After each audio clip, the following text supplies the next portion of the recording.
আসসালামু আলাইকুম, কেমন আছেন সবাই? এই দুইটা বাইক দেখে কি বোঝার উপায় আছে কোনটা অফিসিয়াল কোনটা আনঅফিসিয়াল, কোনটা BS6 কোনটা BS7? একদম হুবহু বাইক। এটা অফিসিয়াল, এটা আনঅফিসিয়াল, এটা BS6, এটা BS7। বাট বোঝার কোনো উপায় নেই। তারপরেও প্রায় দুইটার প্রাইস গ্যাপ প্রায় 1,05,000 টাকা। তারপরেও পছন্দ আপনার, আপনি অফিসিয়াল যদি কিনেন 6,60,000 টাকা দিয়ে 1 বছরের ওয়ারেন্টি সহকারে, আর নন ওয়ারেন্টিতে এটা 5,55,000 টাকা আজকের প্রাইস। তো ব্র্যান্ড নিউ যারা যেটা নিতে চান তারা দেখতে পারেন। আপনার যদি মনে হয় যে আপনি 1,05,000 টাকা বেশি দিয়ে একটু সেফ থাকবেন, ওয়ারেন্টিতে থাকবেন, তাহলে অফিসিয়াল ইউনিটটা দেখতে পারেন।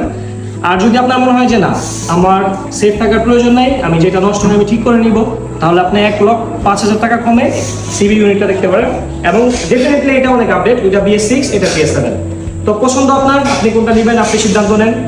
ইনশাল্লাহ প্রত্যেকটা বাইক আমাদের কাছে পাবেন ইউজ ব্র্যান্ড নিউ। ইনশাল্লাহ আমরা আপনাদেরকে বেস্ট প্রাইসে দিব। তো সবাই ভালো থাকবেন। আসসালামু আলাইকুম।